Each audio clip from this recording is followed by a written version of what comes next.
Alright. Okay. Velkommen til Noise-film. Så gik 2019. Ja, for helvede. Hurtigt. Hurtigt. Men meget godt. Vi nåede noget. Vi har lavet 20 videoer i 2019. I dag der skal vi simpelthen snakke om, hvordan det er gået i 19. En lille nytårshilsen for os af. Og så hvad der skal ske i 20. Lige præcis. Der er mange spændende ting. Helt vildt. Ja. Og vi er så ude ved det her vilde bålsted lige nu, og vi kan bare ikke få gang i bålet, fordi så nature er vi sgu alligevel ikke. Nej, alt det er pissevådt, og vi kunne ikke finde noget brænde. I 2019, hvad synes vi, der virkede? Vi er fandme blevet glade for at tage ud i naturen.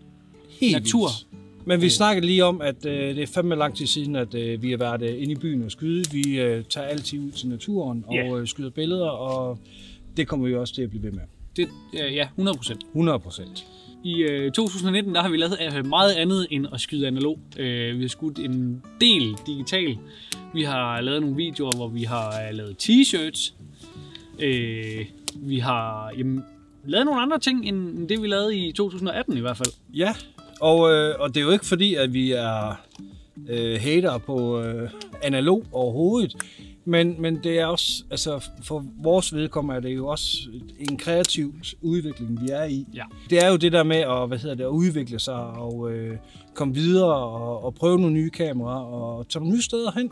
Altså. Og det er jo det, vi bruger kanalen virkelig meget til. Det er at udvikle os kreativt, og det vi laver sammen kreativt. Så der har været meget fut på analog de første par år, så har det været meget digitalt i år. Analog, det har vi hele tiden haft med. Vi har bare ikke gjort så meget i det på kamera. Nej. 2019, det billede, jeg er allermest glad for, jeg har taget i 2019, det ser sådan her ud. Jeg skulle virkelig grave lidt i gemmerne.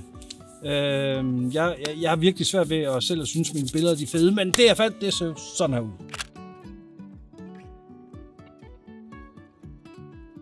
Så er det jo også et spørgsmål, det der med, at vi er to, der er så ens her, som vi er. Ja. Egentlig kan holde ud til og egentlig at være sammen. Og at vi ikke tager hinandens jobs. Fordi at i år er du er halvt selvstændig. Ja. Du tjener i hvert fald lidt penge ved siden af dit arbejde, fuldtidsarbejde. Og jeg er blevet fuldstændig freelance, selvstændig. Præcis. Tjener alle mine penge på mit video og mine billeder. Og bliver vi trætte af hinanden? Nej. Man kan bruge hinanden på så mange måder. Og det, man kan bruge hinanden til, det er, at jeg startede hvor jeg kun tog stillbilleder, og Nick han startede, hvor han tog video. Ja. I dag der gør vi begge dele. Ja. Og når jeg har et problem med min videoredigering, eller indstillinger, eller et eller andet, så ved Nick det. Er der et eller andet, jeg er i tvivl om, når jeg skal tage billeder, eller jeg har brug for nogle fifs til et eller andet shoot med nogle modeller, så bruger jeg Pau. Det er fandme, altså der er det smart at være to, der har så ens et mindset omkring den kreative proces. 2019, hvad virkede ikke for os? Det var fandme det engelske. Ja. Det var meget ringe, men vi havde en god idé med det. Altså. Tanken var som udgangspunkt, at vi skulle prøve det. Vi skulle prøve at se, om det kunne lade sig gøre, og om det ville ændre noget i hele vores setup. Vil vi få nogle nye bekendtskaber? Vil vores videoer blive spredt mere af YouTube, ved at man satte det over på engelsksproget? Ja. Alt sådan noget der. Og vi måtte bare konstatere, at 1. Vi er for dårlige til det. 2. Det virkede ikke efter hensigten. 2020. Nyt og 10. Det er sindssygt, mand. 3 år har vi været i gang. Ja, faktisk. Det er vildt. Og altså noget af det første, og det har I allerede set i den her video, som vi kommer til at beskæftige os noget mere med i 2020, det er en drone.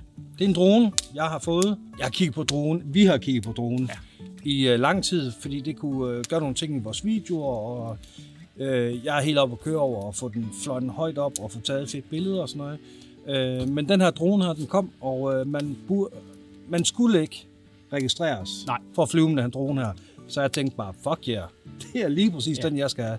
Noget andet, der skal ske, det er, at vi skal flytte butik. Vi skal flytte, ja. Som det ser ud lige nu, der ligger vi med et lille galleri inde i noget, der hedder Texas Collective, som vi har startet op sammen med nogle andre kreative mennesker.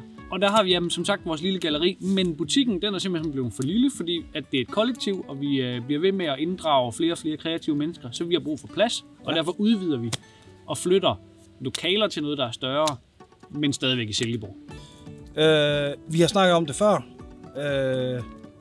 Vi laver en fotobog, og jeg vil sige, det er Silkefoto inde i Silkeborg, der har fået en ny printer, som der virkelig kan lave nogle fantastiske fotobøger. Det bliver en coffee table book til butikken, som folk kan sidde og bladre i, mens de er derinde. Ja.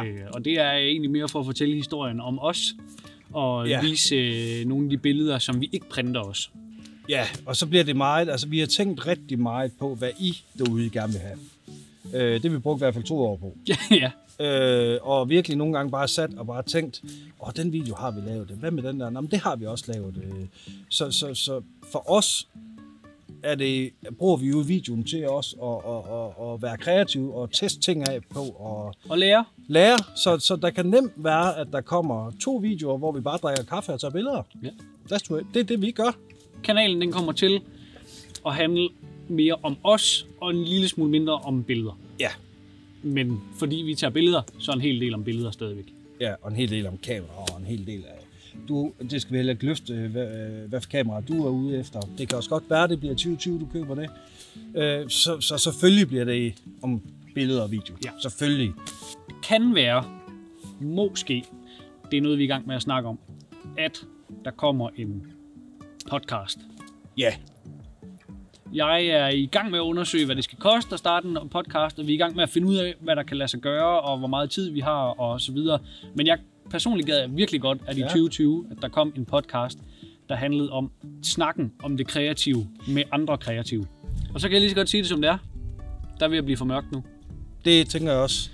Så vi skal nok til at lukke af. Der er vist ikke andet at sige end ses i 2020. Vi ses i 2020, og bare skyld løs. Og have et godt nytår. Skriv, hvad I kunne tænke jer at se fra os. Så skal vi prøve at se, om det kan lade sig gøre. Ja. Vi ses 2020. Vi er ude herfra!